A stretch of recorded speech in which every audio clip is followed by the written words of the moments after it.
incident over Kuwait.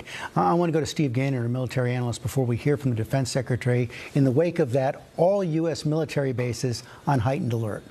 Yeah, George, this is a concern the U.S. has always had, both domestically and internationally. Not just sleeper cells, but remember that the U.S. has had trouble defending against drones. Now, they aren't the same kind of drones that we see slamming into the Gulf states, but still just these handheld drones. Just these handheld drones can do a lot of destruction, and we're only now beginning to field those counter-drone capabilities that would protect U.S. bases. So we're still quite vulnerable, just as the rest of the world is, to this growing drone threat. And these are bases not only overseas, not only in the Middle East, but also here at home. Yeah, here at home, it's not hard to get across the southern border. It's not hard for Iran to put sleeper cells into the U.S. So we need to be on alert, and we need to not think that we're immune or isolated from this conflict on the other side of the world. Steve Gaynor, thanks. The defense secretary is now coming to the room along with Dan Kane. Let's go to the Pentagon. Well, good morning. We just finished an update with Admiral Brad Cooper, the CENTCOM commander, across the CENTCOM AOR, our leadership and troops, as you would expect, doing a fantastic job. 2 days ago, under the direction and direct orders of President Donald J. Trump, the Department of War launched Operation Epic Fury, the most lethal, most complex, and most precise aerial operation in history. For 47 long years, the expansionist and Islamist regime in Tehran has waged a savage, one-sided war against America. They didn't always declare it openly, except for their constant chants of death to America.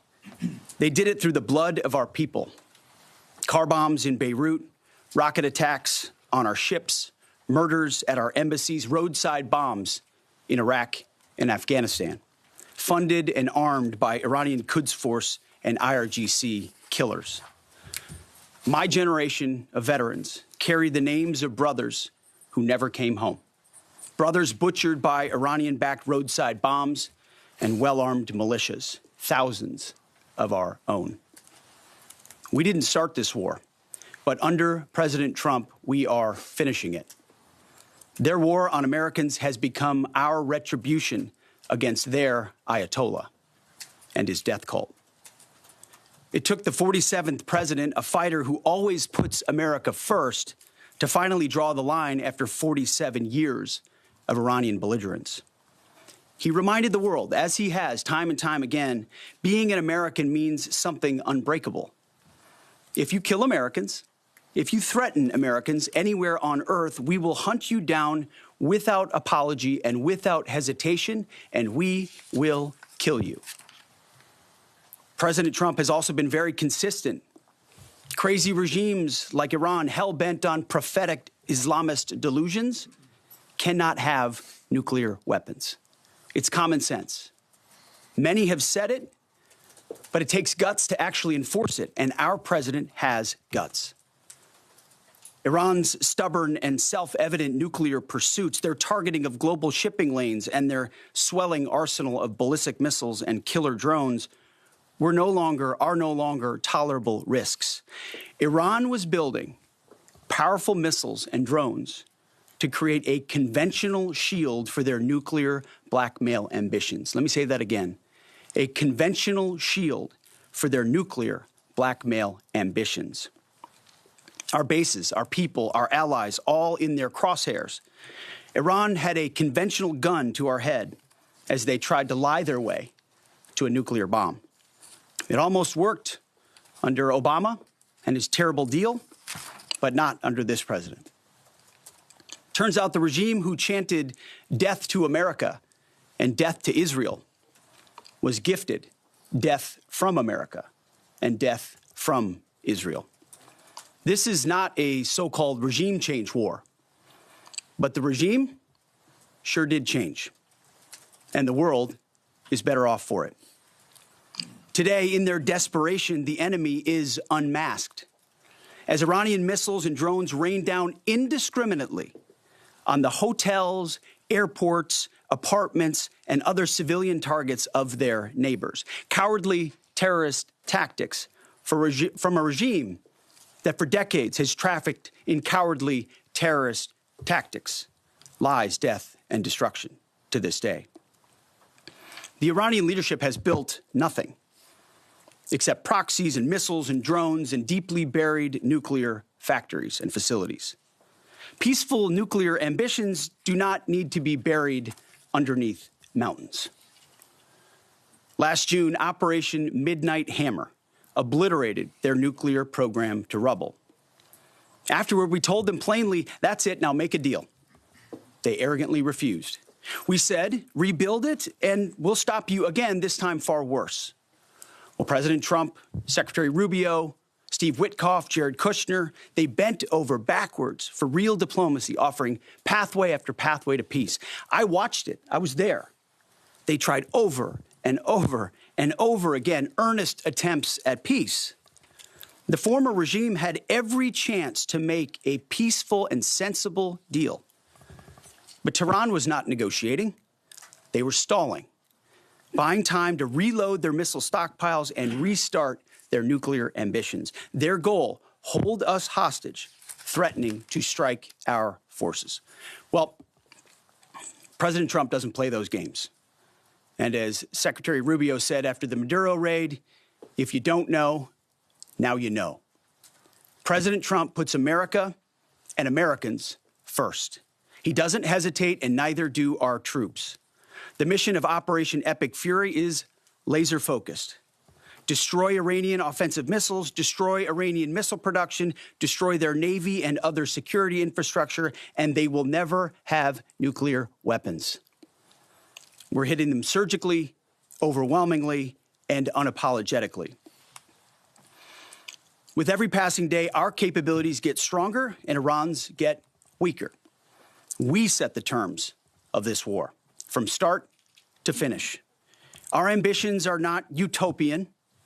They are realistic, scoped to our interests and the defense of our people and our allies.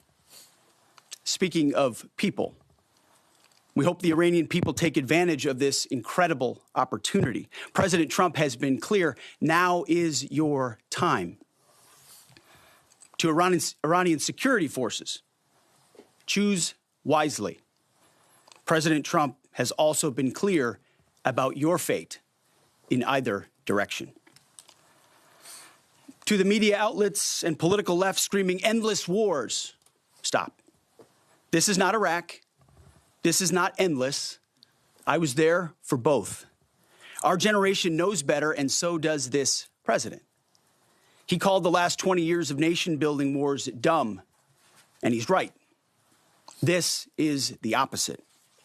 This operation is a clear, devastating, decisive mission. Destroy the missile threat, destroy the Navy, no nukes. Israel has clear missions as well, for which we are grateful. Capable partners, as we've said since the beginning, capable partners are good partners. Unlike so many of our traditional allies who wring their hands and clutch their pearls, hemming and hawing about the use of force. America, regardless of what so-called international institutions say, is unleashing the most lethal and precise air power campaign in history. B-2s, fighters, drones, missiles, and of course, classified effects. All on our terms, with maximum authorities. No stupid rules of engagement, no nation-building quagmire, no democracy-building exercise, no politically correct wars. We fight to win, and we don't waste time or lives. As the president warned, an effort of this scope will include casualties. War is hell, and always will be. A grateful nation honors the 4 Americans we have lost thus far and those injured. The absolute best of America. May we prosecute the remainder of this operation in a manner that honors them. No apologies, no hesitation, epic fury for them and the thousands of Americans before them, taken too soon by Iranian radicals. Before I turn it over to General Kane for the operational update, let me speak straight to you, the Joint Force, our warriors on the front lines. This is your moment. This is the generational turning point America has waited for since 1979 and since the rudderless wars of hubris my generation, our generation endured. Don't listen to the noise. Just stay focused. Our commander-in-chief is steady at the wheel. We face a determined enemy, but you are better. But we must prove it every single day. History doesn't care if we're tired, if we're scared, or if the fight feels big. It demands warriors who rise anyway. Peace through strength, the warrior ethos, lethality, unity of purpose, those are not slogans. They're the beating heart of what it means to wear the uniform, that uniform. You think clearly under fire, you act decisively in chaos, you uphold the Constitution, and you uphold our country without hesitation. We are not defenders anymore. We are warriors, trained to kill the enemy and break their will. History is watching. Be the force you swore an oath to be: focused, disciplined, lethal, and unbreakable. We will finish this on America First conditions of President Trump's choosing. Nobody else's, as it should be. And know this above all, President Trump and I have your back, always. Through fire, through criticism, through fake news, through everything. We unleash you because you are the best, most powerful, most lethal fighting force the world has ever seen. May Almighty God watch over you and his providential arms of protection extend over you. Godspeed, warriors, and keep going. General Kane, over to you. Thank you, Mr. Secretary, and good morning, everyone. The purpose of my portion of the briefing today is to update you and the American people on the actions taken thus far. The briefing will discuss the preparation, the planning, setting the force, the early operations, and how we're assessing the progress thus far. So let's get started. On Saturday, 28 February at 01:15 Eastern Standard Time, 9:45 a.m. local Tehran time, on the orders of the President of the United States, U.S. Central Command, under the command of United States Navy Admiral Brad Cooper, commenced Operation Epic Fury. As I said, I'm going to walk you through the initial phases of the operation. But first, I want to express my deep condolences and the condolences of the Joint Force to the Department of War personnel killed and wounded in actions thus far. As the Secretary said, they're heroes and represent the best of our nation has to offer. They're true examples of what selfless service means. Our deepest and heartfelt condolences are with their families, their friends, and their units. We grieve with you, and we will never forget you. Additionally, I stand here before you today grateful for each service member, planner, logistician, operator across our joint force, for our Department of War civilians, our intelligence community teammates, our interagency teammates who continue to stand in harm's way alongside us. I am proud of all of you as you take the fight to the enemy, and we are the best in the world at integrating, period. I want to extend my personal gratitude to the dedicated commanders and senior enlisted leaders and the enlisted members of the Joint Force who are fighting this fight across the CENTCOM AOR. In addition to Admiral Cooper and Fleet Master Chief Compton, I want to highlight a few today. U.S. Army Central Command Commander Lieutenant General Pat Frank, who, along with his team, are fighting the counter-missile and counter-drone fight. United States Navy Central Command Commander Vice Admiral Kurt Renshaw and his team, who are engaged with the Iranian Navy and projecting American naval combat power from the seas. And United States Air Force Central Command Commander Lieutenant General Derek France and his leadership team, who are crushing Iranian targets from the air. I want to highlight the support to the CENTCOM fight from other combatant commands who are directly involved with this effort, to include U.S. Spacecom, U.S. Cybercom, and U.S. UCOM. I also want to specifically call out United States Transportation Command and U.S. STRATCOM for their contributions to this fight. We cannot project American combat power at the time and place of our choosing without both. And finally, I want to express how deeply thankful I am for the continued service and sacrifice of the entire Joint Force and their families. Their unwavering commitment and dedication are the cornerstones of this effort. So let me start with a few details. First, to be clear, as the Secretary said, this is not a single overnight operation. The military objectives that CENTCOM and the Joint Force have been tasked with will take some time to achieve, and in some cases will be difficult and gritty work. We expect to take additional losses, and as always, we will work to minimize U.S. losses. But as the Secretary said, this is major combat operations. So let me talk about the preparation and the planning. On February 28th, the full strength of America's armed forces came together in a unified purpose against a capable and determined adversary.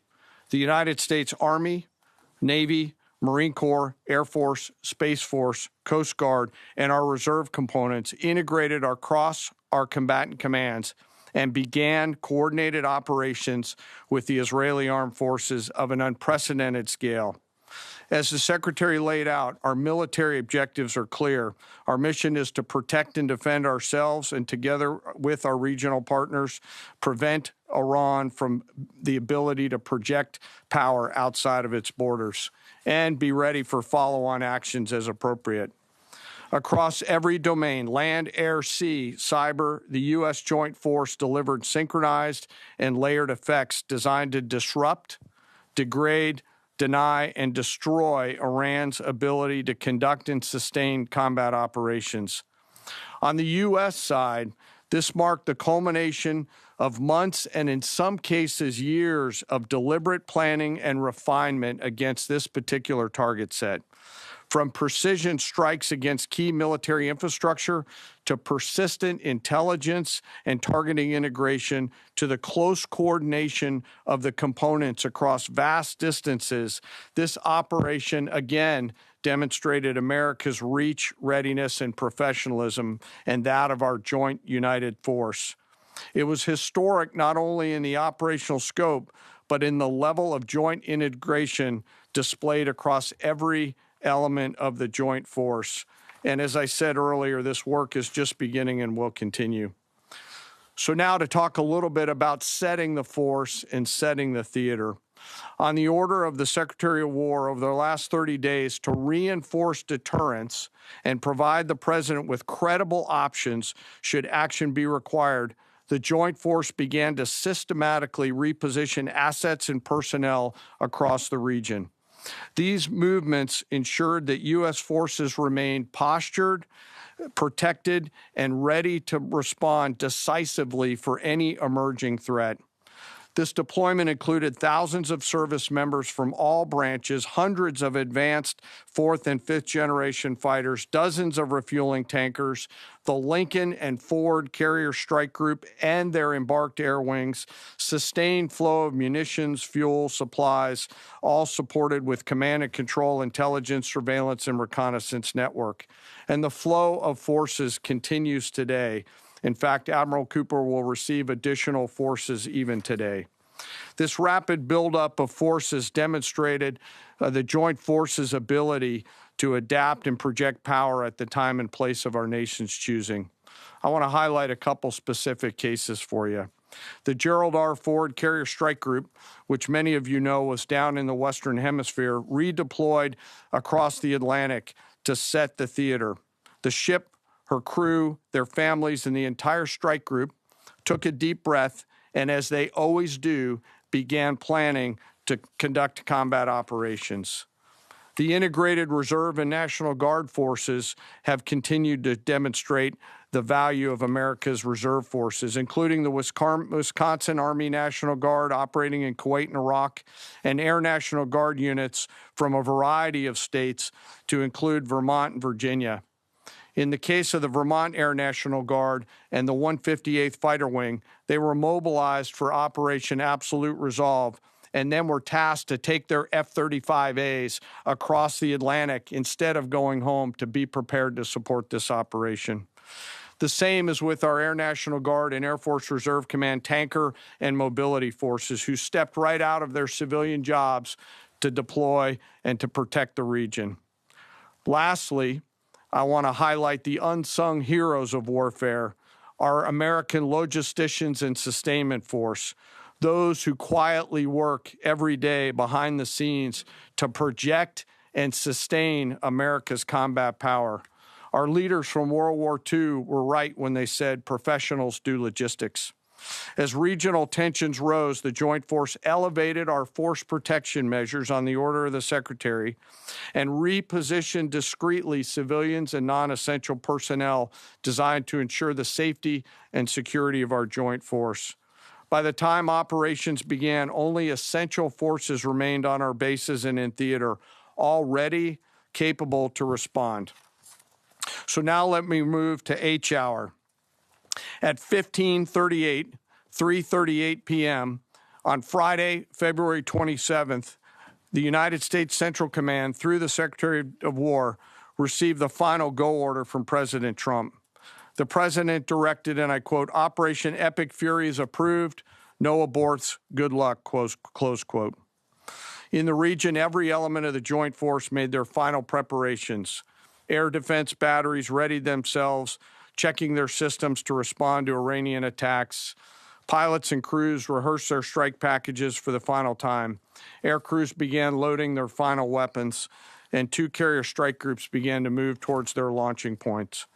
Across the globe, our operations centers came alive in Tampa, Florida, here at the Pentagon, and of course forward in the Central Command AOR. As always, operational security was paramount as we sought to maintain and sustain the element of surprise. This operation was highly classified so that at H hour, the enemy would see one thing: speed, surprise, and violence of action.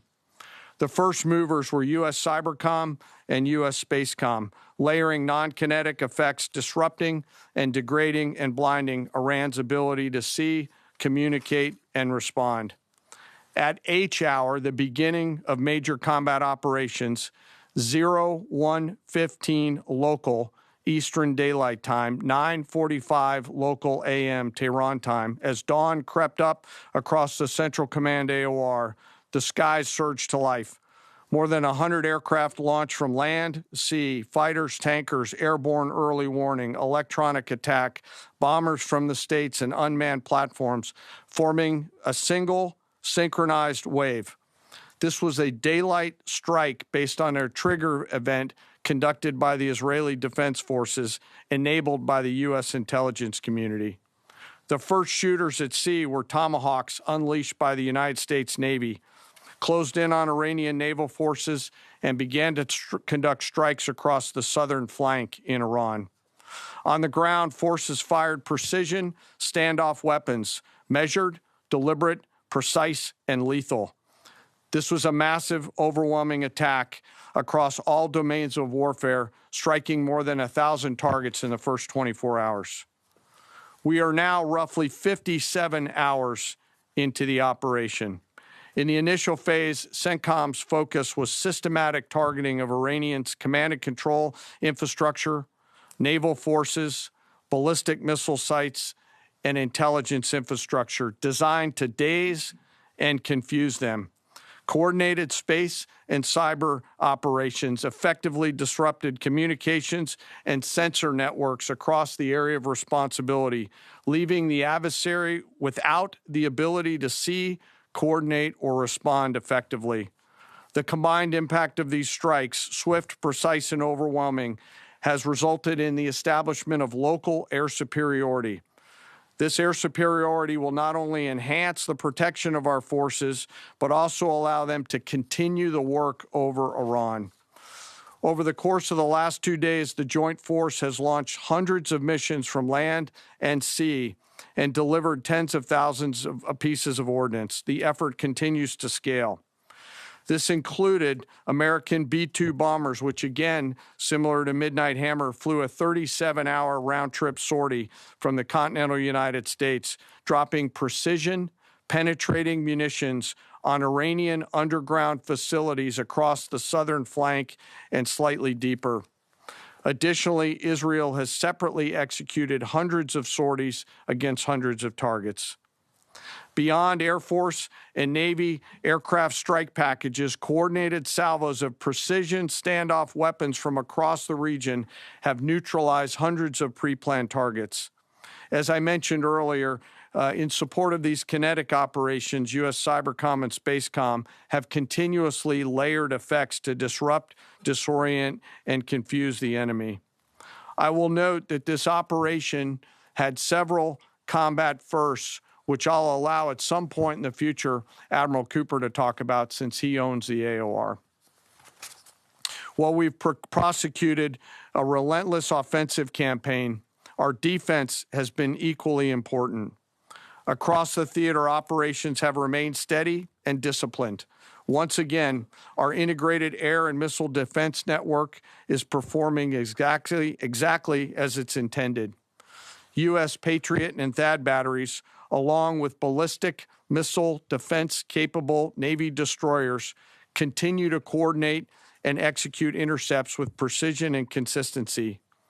I wish that every American could hear the voice communications like I have as these joint operations centers remain calm, focused, and cool while executing under fire over and over again.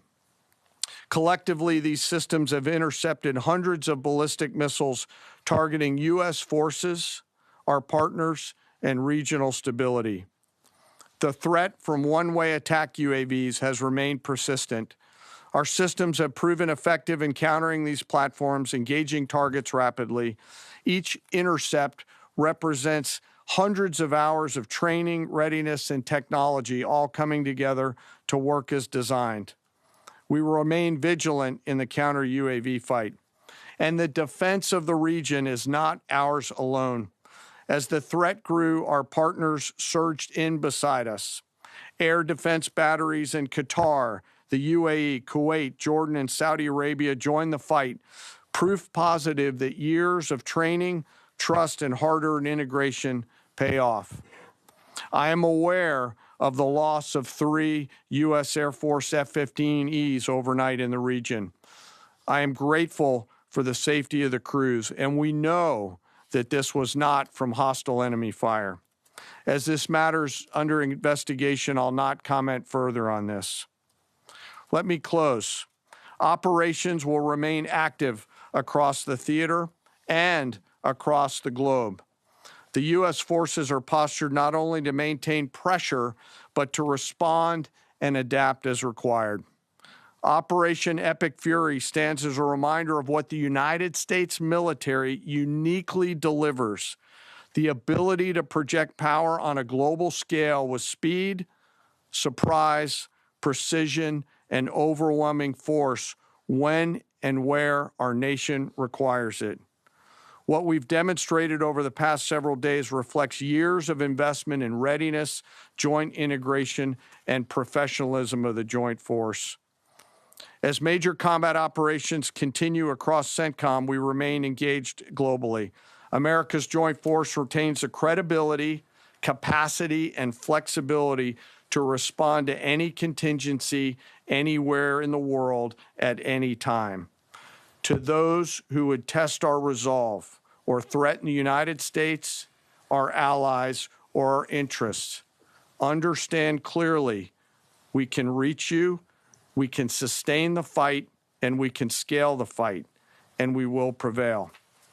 To the American people, your joint force remains steady, frosty, calm, and focused.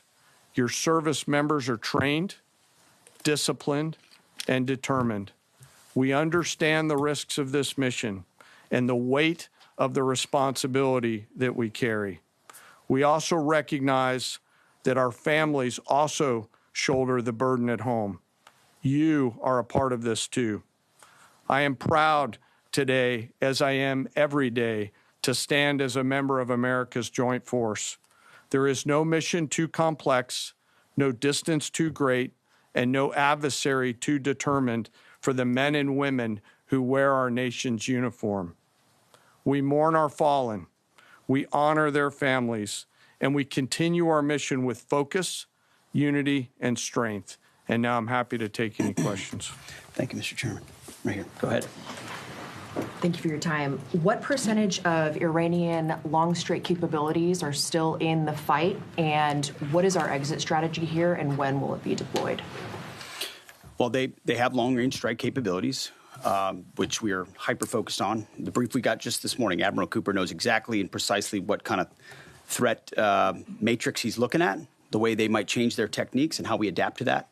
So we're making sure the theater commander has absolutely everything he needs. I mean, one of the things the chairman mentioned is for months and months, even before we built up, we ensured that we had maximum defensive capabilities in theater to allow the president the decision space in the future. So even before this buildup in the last 30 days, we discreetly brought defensive assets in to make sure, understanding that there are Iranian capabilities. As far as time frame, I would never hang a time frame from our perspective. The commander-in-chief sets the op tempo and terms of this fight. As I said, it's on his terms.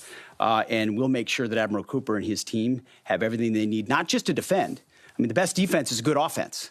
And so we're aggressively pushing into that airspace over that southern flank to ensure that we control it and we destroy anything that moves that would attempt to shoot us. Think of it as shooting the archer instead of the arrows. That's where we want to be. And we have the kind of exquisite intelligence to get over the top, find that and destroy it. It won't happen overnight.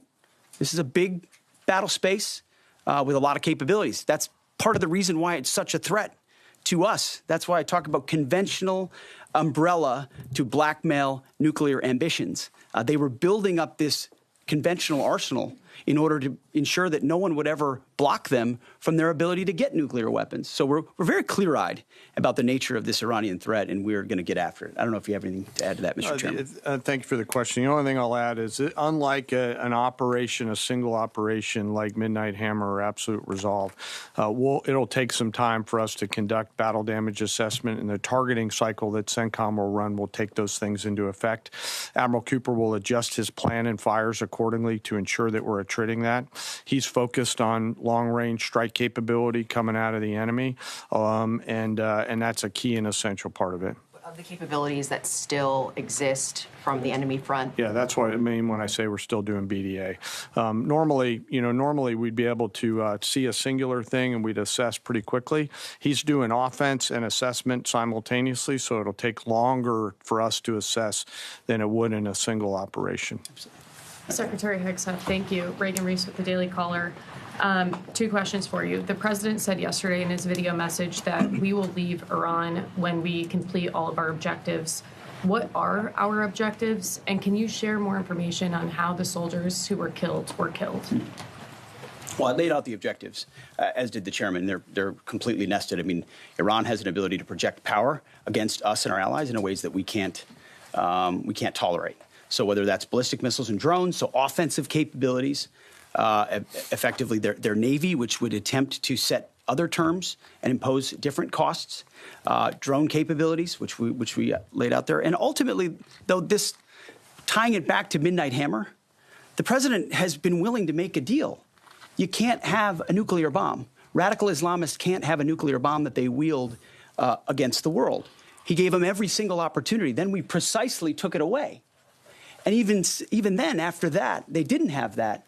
They didn't come to the table with a willingness to give it away. So ultimately, those nuclear ambitions, which never ceased, are something that had to be addressed as well. So that's a discrete sense of what's being addressed here to ensure that they can't use that conventional umbrella to continue a pursuit of nuclear ambitions. And then as it pertains to the U.S. casualties, that particular incident was, you have air defenses and the lot's coming in and you hit most of it. And we absolutely do. We have incredible air defenders.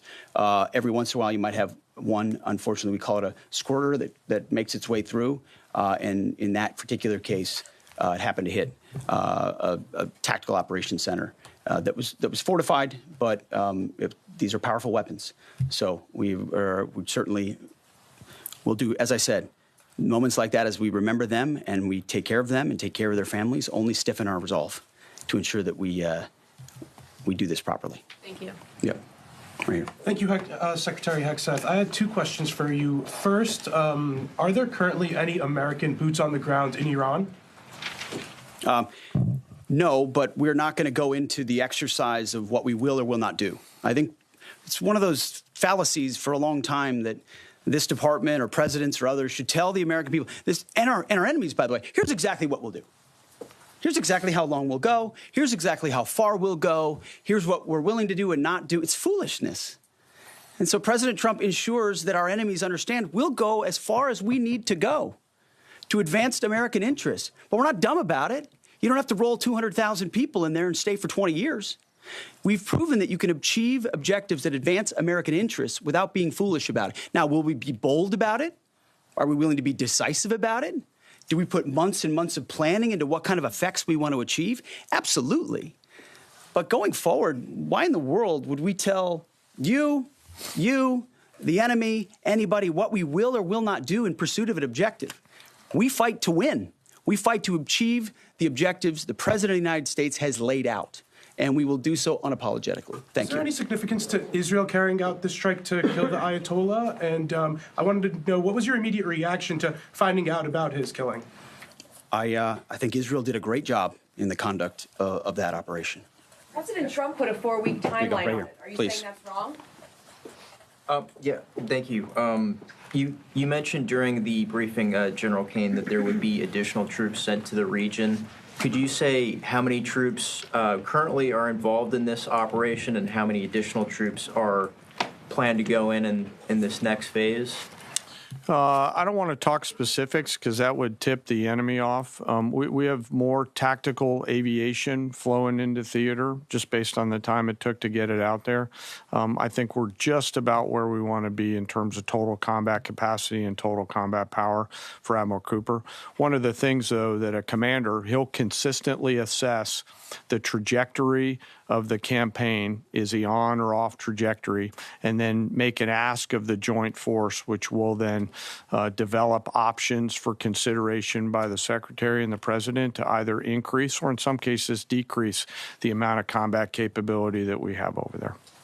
I heard the question about 4 weeks. It's the typical NBC sort of gotcha type question. President Trump has all the latitude in the world to talk about how long it may or may not take. 4 weeks, 2 weeks, 6 weeks. It could move up. It could move back. We're going to execute at his command the objectives we've set out to achieve. And what he has shown an ability to do that other presidents can't quite seem to have the aperture to do, well, I mean, Joe Biden didn't even know what he was doing, is to look for opportunities and off-ramps and escalations for the United States that creates new opportunities to execute what we need on our own timeline. So you can play games about 4 weeks, 5 weeks. He has all the latitude, and I'm glad he does, because there's no better communicator than our president expressing those things. To the Daily Mail. I've been in meetings with the president for the last 2.5 days. We know exactly where his headspace is, and he will communicate as he should exactly what he would like, and we will follow those orders. And I think everything he said on that is right down the middle. Chairman, did you Absolutely. have evidence Yes, right there. Yes, sir. Thank you. Thank you very much, Secretary. I left my hometown of Sakis in Iranian Kurdistan in 1996. Can you promise that I will be able to return home safely this year? And I have a following question too, please. I appreciate the question. I'm not here to place guarantees on that, but I think the message the president has given has been clear. To the people of Iran, this is your moment. The world was seized by these crowds and then seized by the reality of this regime killing tens of thousands of innocent protesters. So we saw the nature of the regime yet again exposed. We saw many of the Iranian people seek a change there. This is their moment to take advantage of it, for sure. Secretary, you served in Iraq and know that no American soldiers were killed in Kurdistan. The Kurdish people are very pro-American. Will you continue to protect Kurdistan and Peshmerga as loyal ally of the United States? Why I'm asking this question? Because now Kurdistan is under attack by Iranian drones and by proxies in Iraq and on the region. I think I can speak to allies generally in the region who we've been in constant communication with. We've been standing shoulder to shoulder with them, and we appreciate their capabilities. Absolutely. Yes, right here. Hi, thank you. Cameron Arkin with the Daily Wire. My question is about some of the domestic threats, if any, regarding this right now. Have there been any concerns about Iranian sleeper cells, and kind of what has the Trump administration been doing to kind of monitor these threats? Across the interagency, in full coordination, of course, we're paying attention to any potentialities there. This is a former regime, a regime that seeks to export that ideology and try to sow terror. We're ready for that. We've seen these types of folks before, and the American people can rest assured that we're vigilant on that. Defense Secretary Pete Hegseth, along with the Chairman of the Joint Chiefs of Staff, Dan Kane, there, talking about the Operation Epic Fury. The Defense Secretary is saying it was in response to 47 years of belligerence from the Iranians, declined to set a timeline for the operation, also declined to rule out the use of U.S. troops on the ground over the course of the next several days and weeks. But he did lay out the most specific mission yet from an American official. He said the mission of the United States military is to destroy the missile threat from Iran, destroy their Navy, and destroy their nukes. I want to go to our military analyst, Steve Gaynor. What else stood out to you?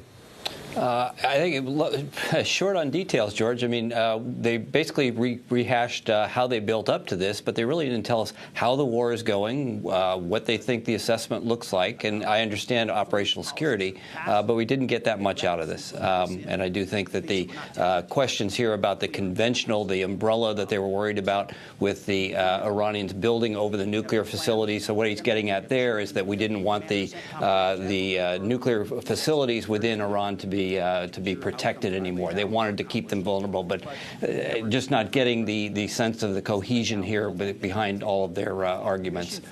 Yeah, I want to take that to our chief White House correspondent, Mary Bruce. Mary, the Defense Secretary focused on this 47 years of violence coming from the Iranian regime, declined to lay out what the imminent threat was here. He talked about the nuclear weapons. Those were set back last year. He talked about the ballistic missiles. According to our Defense Intelligence Agency, Iran was about 10 years away from developing any kind of a missile that could hit the United States. Yeah, George, in fact, 9 years away is what U.S. intelligence had concluded.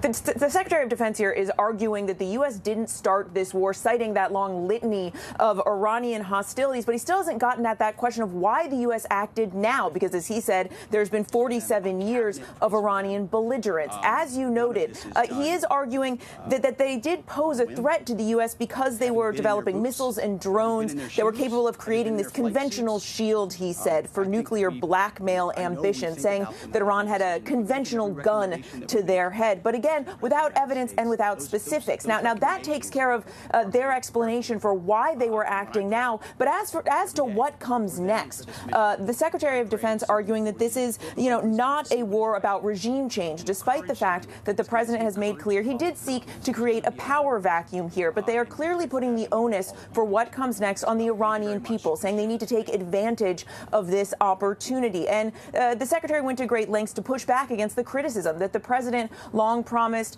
not to be in the business of regime change, not to drag the U.S. into more foreign conflicts. He is saying that this is going to be a decisive mission without laying out a timeline. He is not ruling out U.S. troops on the ground, and he is arguing that they are not going to be involved in a nation-building quagmire. That's how he described it, George. Okay, Mary Bruce, I want to go to Rachel Scott. She's our chief congressional correspondent. Of course, Rachel, Congress is going to have a say this week. Yeah, George, they will. And we've been working our sources during this briefing. We have new information to report. We are told by multiple sources that top Trump administration officials told congressional staff in a briefing just yesterday that U.S. intelligence did not suggest that Iran was preparing to launch a primitive strike against the United States. This is important because this does serve in sharp contrast to what the president's top administration officials and even the president had said himself, saying that our objective is to defend the American people by eliminating an imminent threat from the Iranian regime. I posed this question to the president. What exactly was the imminent threat? The president told me he believed there was a threat, but did not provide any other details. And again, we have not heard him address the nation, George. Rachel Scott, thanks. Finally, I want to go to Ian Pannell in Tel Aviv. As we've been talking, the war has been widening. Yeah, that's right. And interestingly, while that press conference was taking place, we heard from the Secretary of Iran's Supreme National Security Council, Ali Larijani, someone who was very close to the Ayatollah, essentially saying and posting Iran, unlike the United States, has prepared for a long war. And I think that should be a pause and a cause for concern for many of us. We saw what happened in Afghanistan. We saw what happened in Iraq and other conflicts. I think the key questions are, to what extent can Iran maintain a cohesion in terms of command and control, and what extent it can maintain the ability to project strength and attacks? So many unknowns right now. Ian, panel, thanks very much. We're going to return now to our regular programming. For many of you, that is Good Morning America. Have a good day.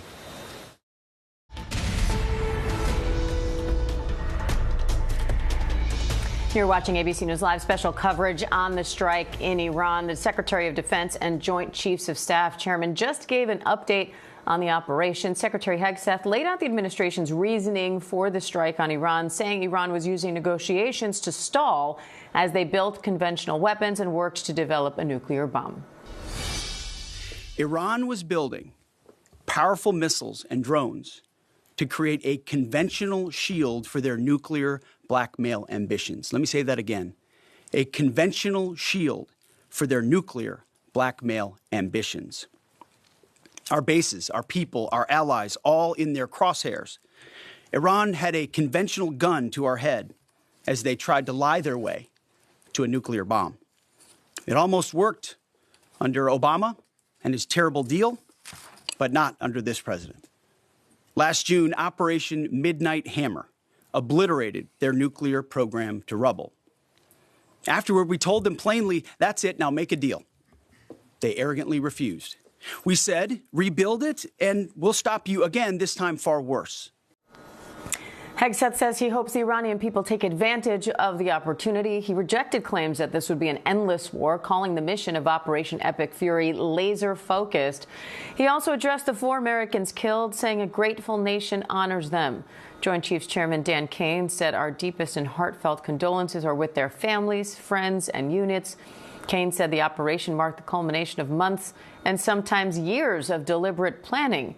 He called it a massive, overwhelming attack, striking over 1,000 targets in the first 24 hours. Kane says the U.S. and Israel established air superiority over Iran that will protect our forces and allow them to continue their work. Foreign correspondent Marcus Moore is in Doha, Qatar. Marcus, General Kane addressed that friendly fire incident as well, where 3 F-15s were shot down over Kuwait. He says that's now under investigation. What's the latest on how that all happened and what they're doing about it? Yeah, certainly there's big questions, and it really is a remarkable chain of events.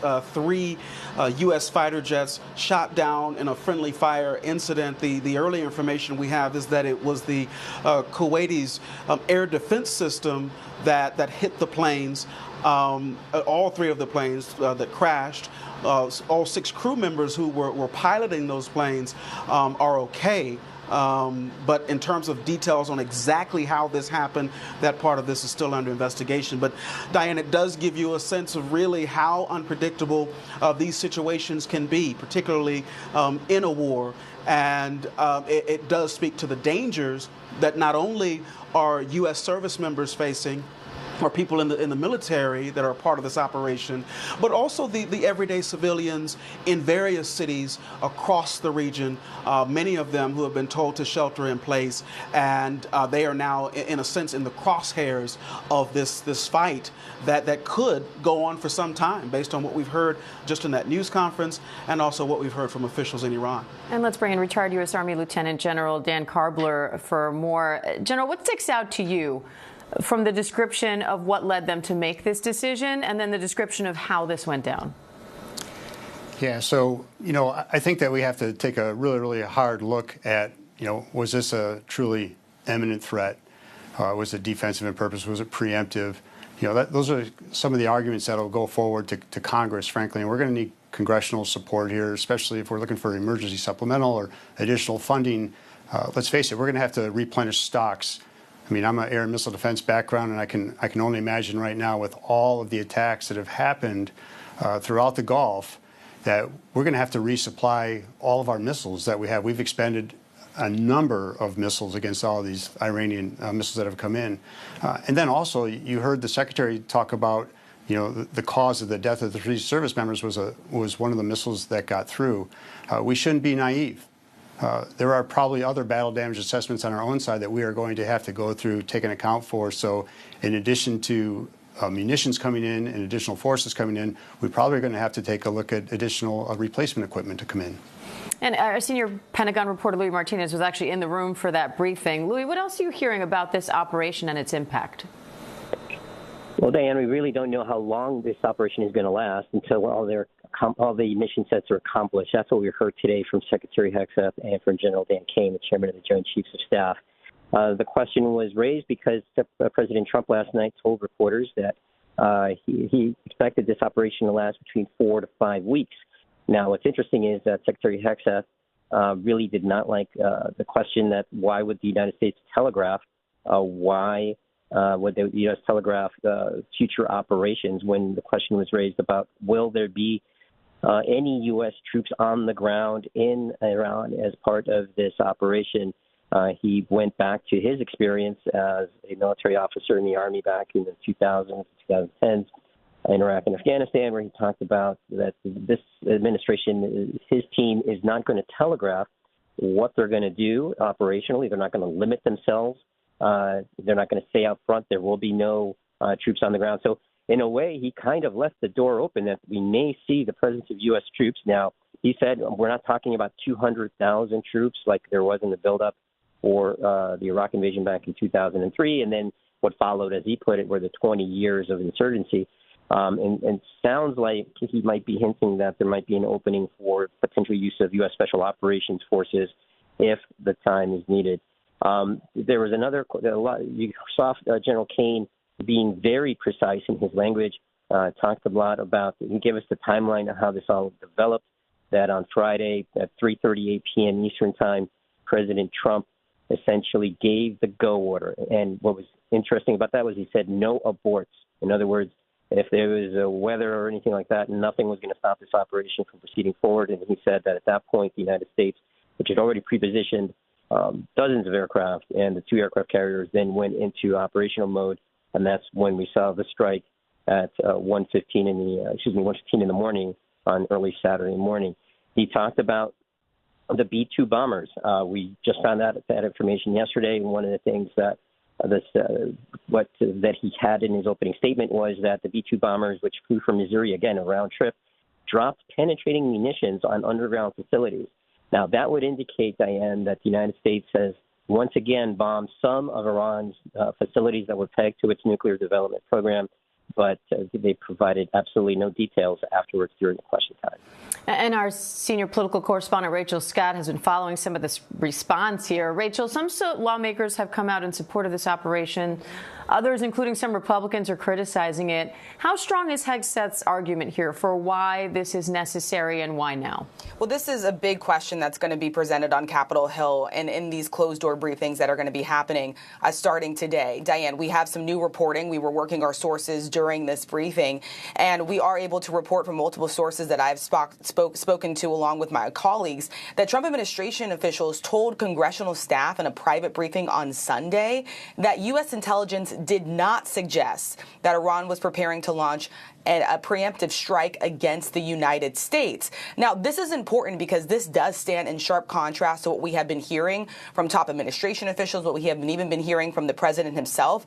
On a call with reporters that I was on just this past weekend, we had very senior Trump administration officials tell us that they saw indicators that Iranians could launch a preemptive attack. And then we heard the president in this video address saying himself that his objective is to eliminate an imminent threat from the Iranian regime to the American people. But congressional staff in this private briefing by the top Trump administration officials were told that there was not evidence or intelligence to suggest that. Now, I did speak with the president by phone on Saturday. He said he was meeting with his military leaders at the time at his Mar-a-Lago estate. I did ask him whether or not there was an imminent threat to the United States. The president told me at the time that there was a threat. He said that he believed that they were rebuilding their nuclear program and that he wasn't going to let that happen. But again, there are certainly a lot of questions on why exactly the administration decided to move forward with this and what exactly the possible imminent threat to the United States was.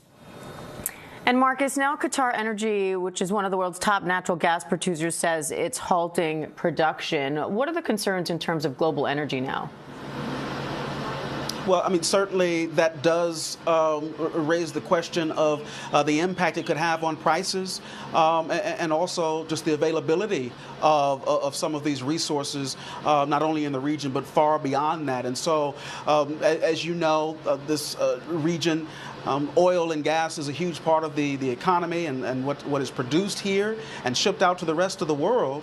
And I think already we have seen some of the prices, not only in the stock market, but the fuel prices have also risen, all as a result of the situation unfolding here in the region now. All right, Marcus Moore, Rachel Scott, Louis Martinez, Lieutenant General Karbler, we appreciate your time. Thank you. Coming up, we'll have much more on these attacks in Iran. I'm Diane Macedo. We have a lot more news for you right after the break. Stay with us.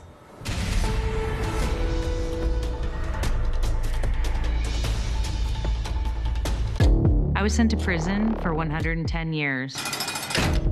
I knew that I was going to die in prison. And then one day, I thought, I bet I can get out of here. Investigators say Sarah Pender is on the loose and dangerous.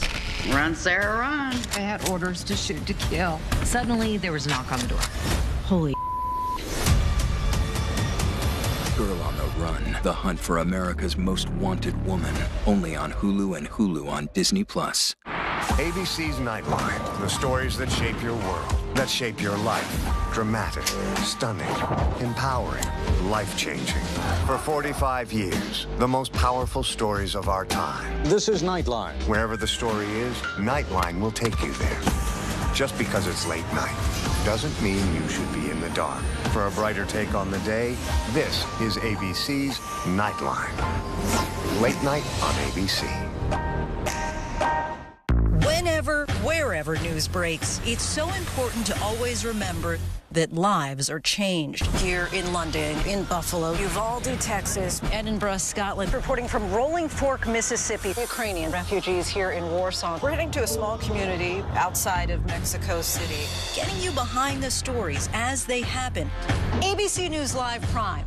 We'll take you there. Stream ABC News Live weeknights wherever you stream your news. Only on ABC News Live. ABC News Live. Because the news never stops. You're watching America's #1 streaming news. Live reporting, breaking new exclusives. Keep streaming with ABC News Live.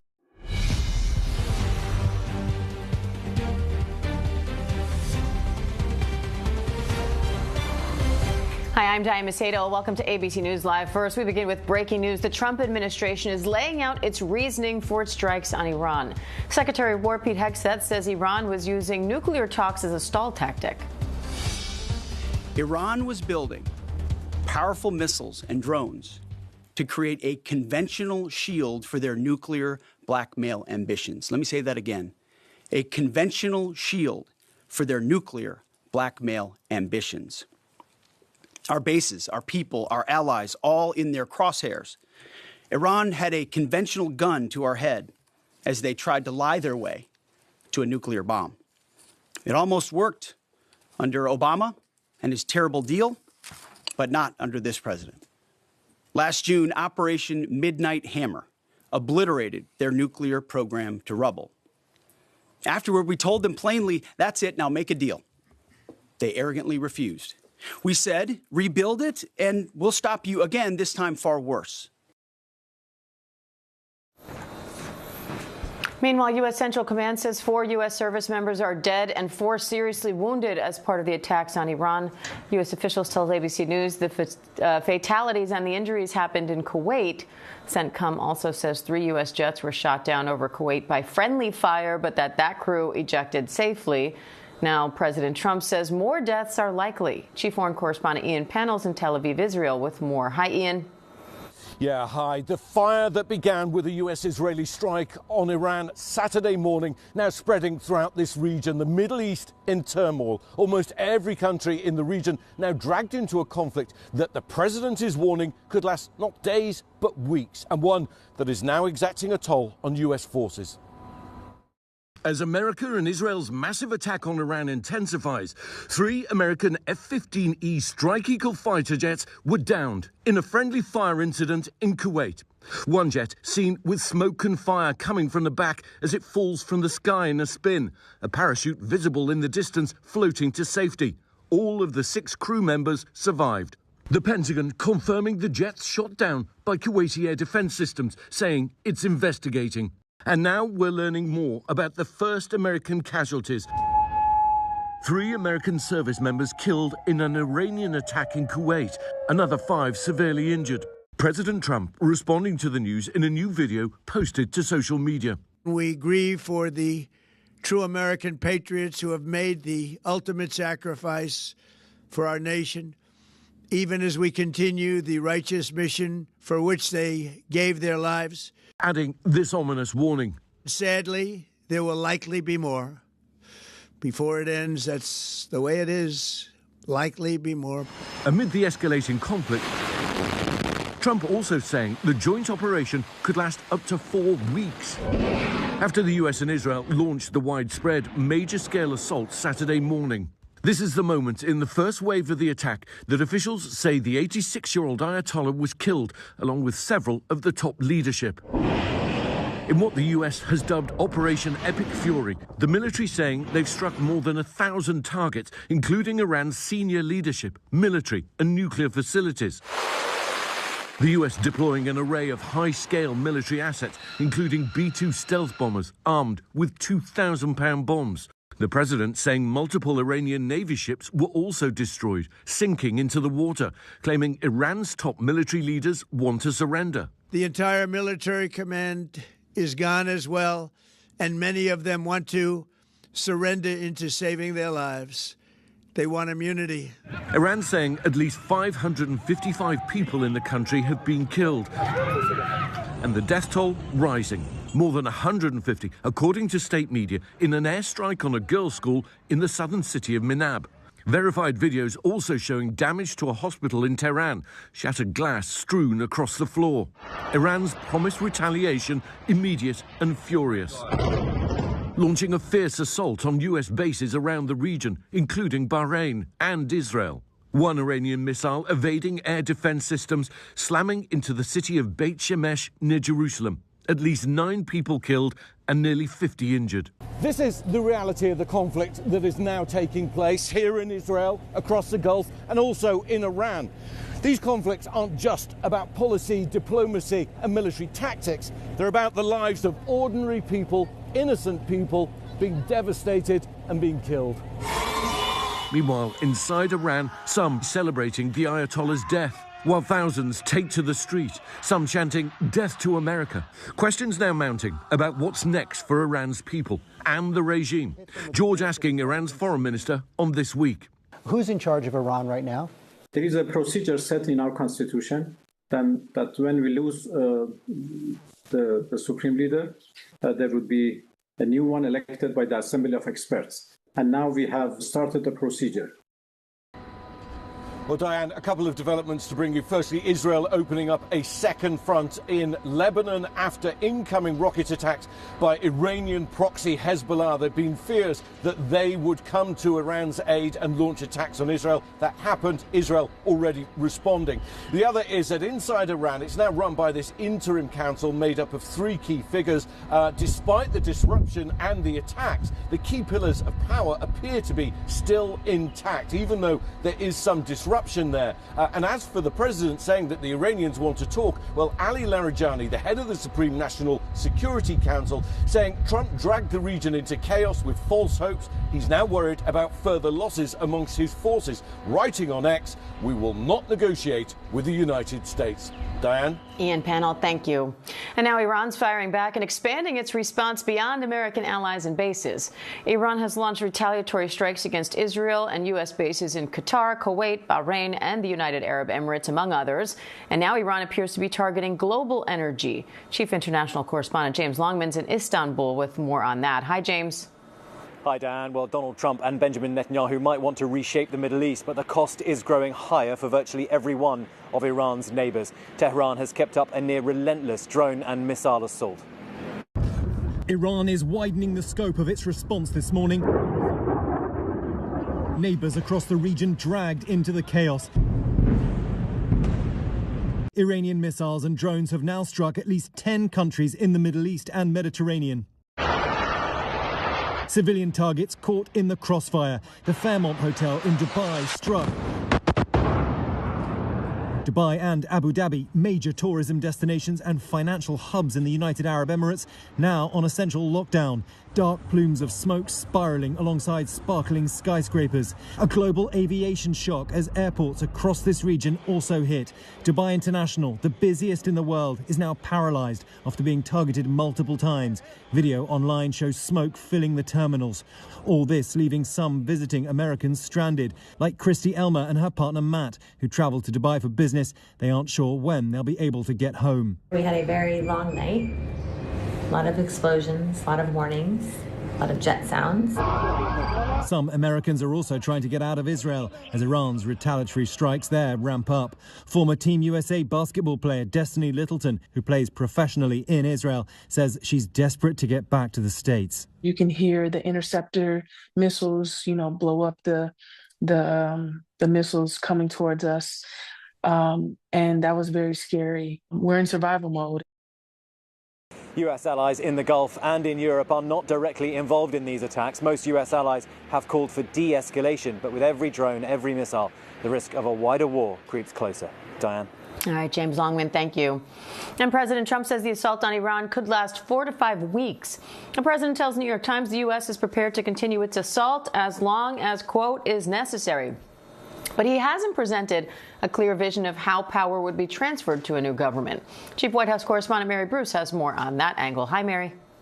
Well, we are now 3 days into this campaign, and President Trump has yet to fully make the case for this war to the American people, even after American lives have been lost. There are still very big questions about why the U.S. is acting now and what comes next. President Trump returning to Washington, ignoring questions from reporters after launching a new war with Iran. Instead, Trump stopping to inspect new statues of the founding fathers in the Rose Garden. Can you talk to us about Iran, Mr. President? The president has yet to make a robust case for war to explain why Iran presented an imminent threat to the U.S. He has been adamant that U.S. strikes last June wiped out Iran's nuclear program and said it would take years for them to rebuild. But now he insists without evidence that rebuild of their nuclear program was happening fast. And shortly after the strikes began, he made clear his goal to topple the supreme leader. But he has not explained what comes next. Among the options, he suggested that the remaining leadership could stay in place, or a new leader could come to power, and he's urging the Iranian people to take over their government. Be brave, be bold, be heroic, and take back your country. America is with you. But Trump has long said the U.S. should not be in the business of regime change and vowed not to lead the U.S. into foreign conflicts. I'm not going to start a war. I'm going to stop wars. But now, in a change of tone, he says Iran cannot be allowed to, quote, extort the world, and that this military campaign is America's duty. We're undertaking this massive operation not merely to ensure security for our own time and place, but for our children and their children, just as our ancestors have done for us many, many years ago. This is the duty and the burden of a free people. The president launched the operation from his Mar-a-Lago resort in Florida, while nearby Trump supporters gathered for a fundraiser. Trump dropping by to mingle with guests in this video obtained by the Daily Mail before returning to the war room. Hours later, Trump seen here watching the operation unfold alongside Chief of Staff Susie Wiles, CIA Director John Ratcliffe, and the chairman of the Joint Chiefs of Staff, General Dan Kane, out of uniform mapping out the strikes. Trump now says the operation could last 4 to 5 weeks, but he did not seek congressional authorization for this campaign.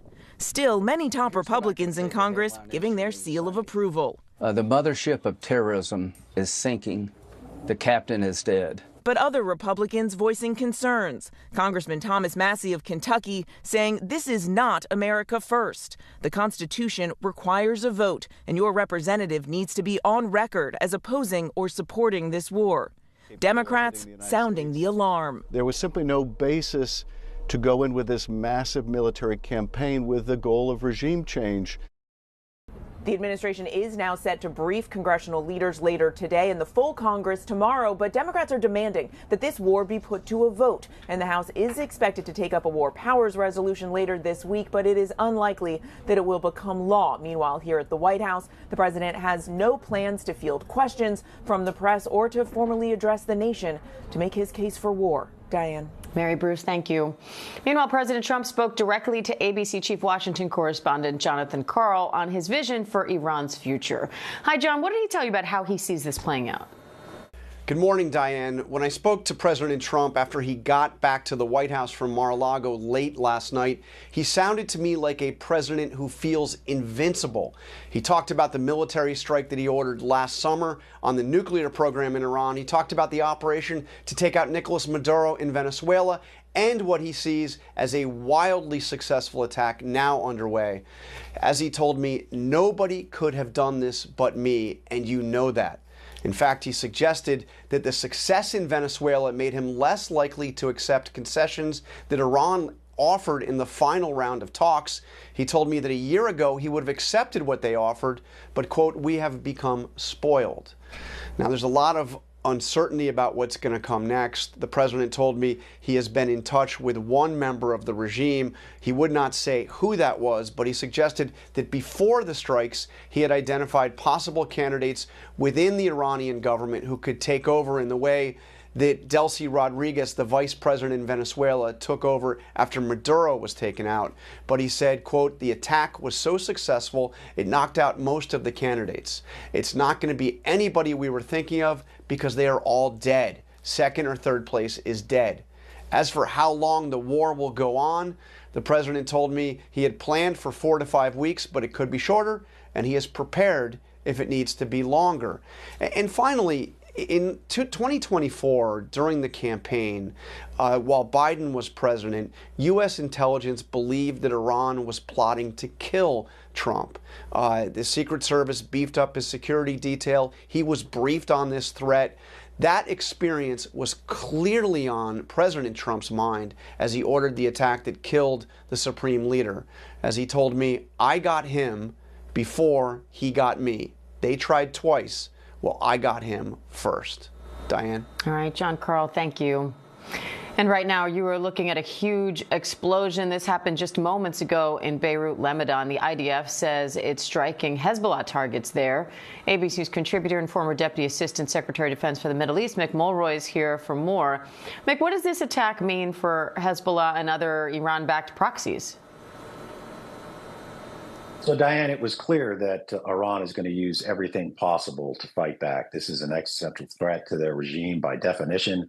And one of their major proxy forces, in fact, their original proxy force, is Hezbollah. So I think they are starting to mobilize and will likely start attacking not only Israel, but U.S. interests throughout the region. They have a clandestine portion that can get to places like diplomatic facilities where they're less protected and more of a soft target. And I think the IDF and probably the U.S. is trying to mitigate that threat right now. Earlier, Joint Chiefs Chair General Kane said the U.S. and Israel established air superiority in the area. What does that entail and how significant is it?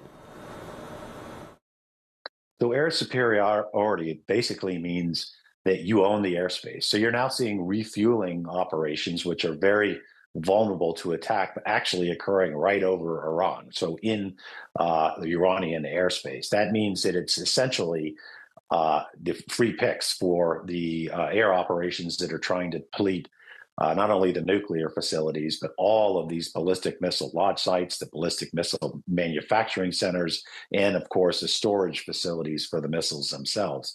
And that is what it happened very early on in the 12-day war, and it happened again. It's depletion of the air and missile defense systems and the annihilation of the what was left of the Iranian Air Force.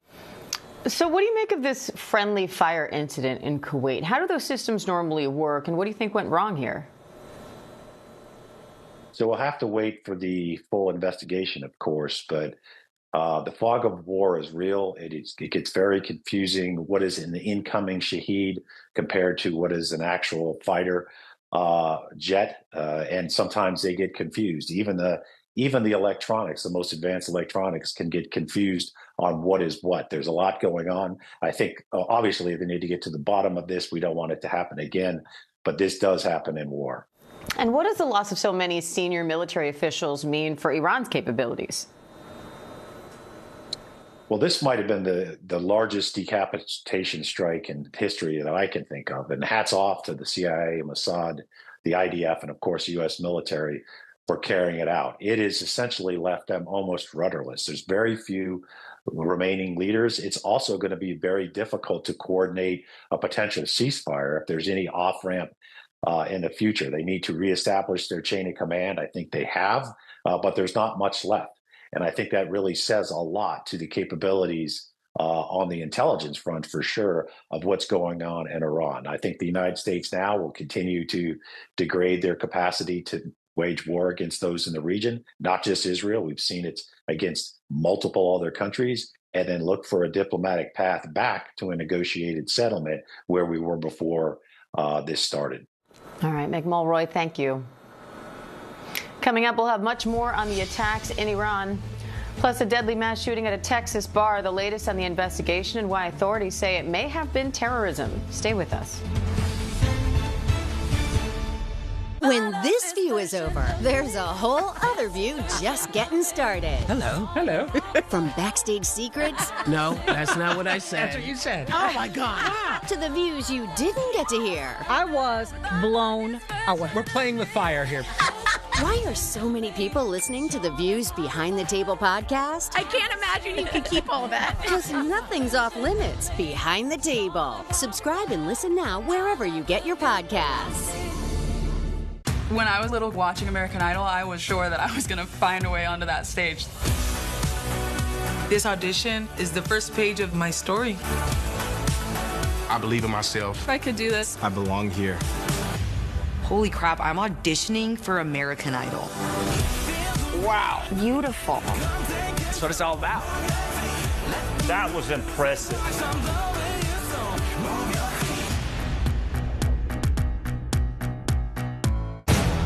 Will, what are you?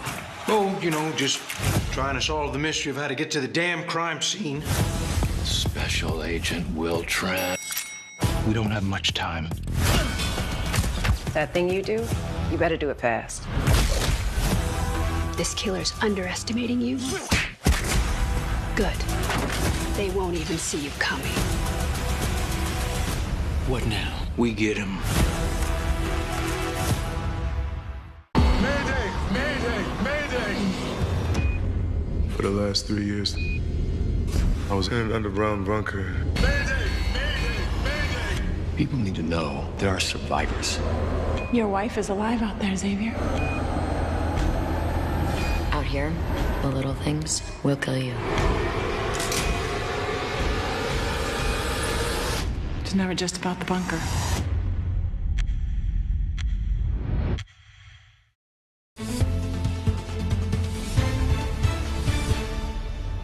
Welcome back to ABC News Live. First, the FBI is investigating a deadly Texas mass shooting as a possible terrorist act. Authorities say a gunman wearing clothes with an Iranian flag design and the words "Property of Allah" killed 2 people and wounded 14. Police then shot and killed him. Now they say they found possible indicators of terrorism. ABC's John Quinones is at the scene in Austin with the latest. Hi, John.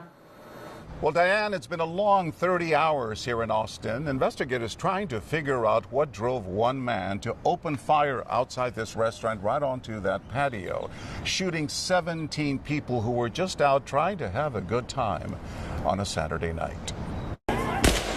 Authorities searching for the motive behind a deadly shooting rampage in Texas. According to sources, the alleged shooter, named Jaga Jania, shown in this photo obtained by ABC News, wearing clothing referencing both Allah and Iran. There were indicators that on the subject and in his vehicle that indicate potential nexus to terrorism. The 53-year-old alleged shooter was a naturalized U.S. citizen originally from Senegal. The shooting began shortly before 2 a.m. Sunday around Buford's Beer Garden on 6th Street, located on a popular strip in downtown Austin. You know, I saw people around me getting hit, and that's when I kind of realized like it was like targeted at us, like as in the crowd. According to authorities, the suspect drove around the block several times before firing out the window. He never entered the bar. Like I said, he drove by, was firing outside the window with a pistol. He then parked his car and re-emerged with a rifle. This video appearing to show the moment the suspect is gunned down by police. Nathan Como took that video. They saved a lot of people by catching the shooter right before he got back to the bar. The shooting leaving 2 people dead and 14 others injured. There is no question in my mind that the quick response of the police officers and of our EMS personnel and those professionals made a difference and saved lives. Now, overnight, investigators raided the home of the alleged shooter just 30 minutes north of here, and we're told that inside his apartment, they found an Iranian flag and pictures of Iranian leaders. Diane? John Quinones in Austin for us, thank you. And authorities say they're also looking into whether the suspect had mental health issues. And the Austin shooting and the attack on Iran are now raising concerns about potential threats here at home. Chief Justice correspondent Pierre Thomas is in Washington with more on that part of the story. Hi, Pierre. Diane, good morning. Sources tell me that in addition to wearing a T-shirt with the Iranian flag, the FBI has recovered evidence suggesting that the suspect supported the Iranian leadership and the regime's ideology. If true, this is precisely the kind of assault that U.S. law enforcement is most worried about at this time. An attack by an Iranian sympathizer, potentially with no direct ties to the regime, using a simple weapon like a gun against a soft target. And while the lone wolf scenario is a deep concern, it's not the only threat from Iran U.S. officials are concerned about. The FBI is also looking at the possibility that Iran or proxies like Hezbollah or Hamas has operatives inside the U.S. And the FBI is stepping up surveillance of people here suspected of working on behalf of Iran. There have been a number of Iranian-inspired plots, including one to kill President Trump and another to kidnap an author who had been critical of the regime. So Iran clearly has aspirations to operate inside the U.S., and there's all kinds of potential spin-off violence that U.S. officials are worrying about as well, including ISIS, Al-Qaeda, and other terror organizations trying to exploit U.S. tensions with Iran. And there's also the threat of cyber attacks by Iran. Diane, it's a very intense moment. Sure is. A lot to look out for. Chief Justice correspondent Pierre Thomas, thank you. Coming up, we will have much more on the attacks in Iran. Plus, oil prices are on the rise after the U.S. attacks on Iran, what that could mean for our economy. My name is Pamela Smart. I'm accused of being an accomplice to the murder of my husband, Greg. But I am not guilty. You're taking full responsibility. Right. For your husband's death. Yes. But it's different than saying, I plead guilty. It's my fault I'm here. But does that mean I have to be here forever? The Widow and the Wiretap, now streaming on Disney Plus and Hulu. America's #1 news, ABC News, now streaming 24/7 on Disney Plus. Can't get enough 2020 true crime? This podcast is for you. Join me for 2020 The After Show, wherever you get your podcasts. Get exclusive audio you won't hear anyplace else. New episodes drop every Monday. All you got to do is go, what's up? What's that? Go practice. Do not ask me how much longer. How much longer, mamacita? Bambi? What do we do?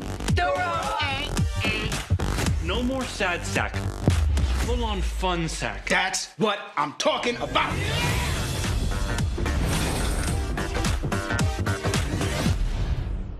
Get this, people. Now we're streaming every weekend right to you. With an all-new show, an all-new View, special for the weekends. Now you can catch The View 7 days a week. I wonder if you can handle it. It's The Weekend View. The Weekend View. It's The Weekend View. Streaming on ABC News Live, wherever you stream. Take a little time to enjoy the weekend view. See you on the weekend! Now streaming Saturdays and Sundays on ABC News Live, wherever you stream. Reporting on the terror attack in New Orleans, I'm Whit Johnson. Wherever the story is, we'll take you there. You're streaming ABC News Live.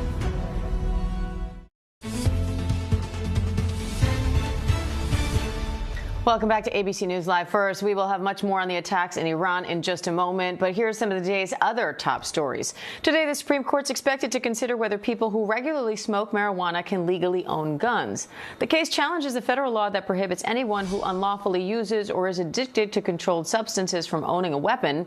Ali Himani, a marijuana user who kept a gun home for self-defense, is attempting to carve out a federal exemption for marijuana users. A decision is expected later this spring.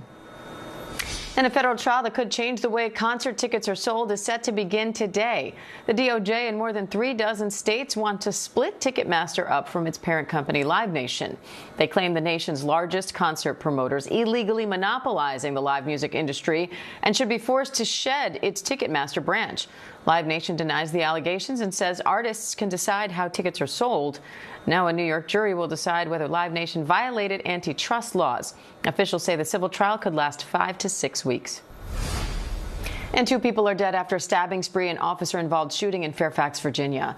Police say a state trooper arrived to a reported road rage incident and found a man with a knife and shot him in self-defense. But they say the man had already stabbed 4 people and a dog. Now officials say one of those victims, the dog, and the suspect are dead. Several agencies are investigating, but so far officials say it does not seem terrorism-related. And now to the urgent rescue after a hot air balloon got caught on a communications tower more than 900 feet in the air. Texas firefighters rescued 2 people who